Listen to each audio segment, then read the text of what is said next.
সাত দিনের রিমান্ড, 7 দিন ন্যায় বিচার আমরা পাবো ইনশাল্লাহ। আসামিদের 7 দিনের রিমান্ড হয়েছে। আলহামদুলিল্লাহ। ভাই কাঁদতেছেন কেন? ভাই বলেন একটু। সবাই খুশি, আমরা সবাই খুশি ইনশাল্লাহ। এটাকে বিভিন্ন দিকে নেওয়ার চেষ্টা করা হয়েছে।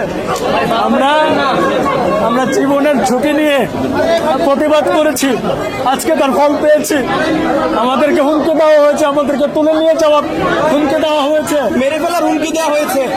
এত বড় ক্ষমতাশীল বিমানের এমডি, তাদেরকে জামিন আবেদন করা হয়নি। পুলিশ আমাদের বিরুদ্ধে কাজ করেছে, তারপরে ফাইনালি জয় হয়েছে। আলহামদুলিল্লাহ, আমি শুকরিয়া আদায় করছি। আপনারা সবাই পাশে থাকবেন, আপনারা পাশে থাকলে আমরা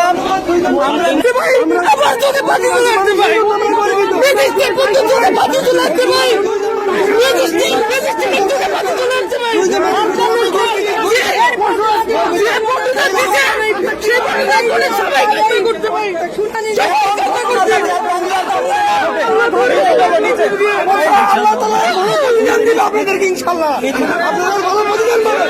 বাংলাদেশে আপনারা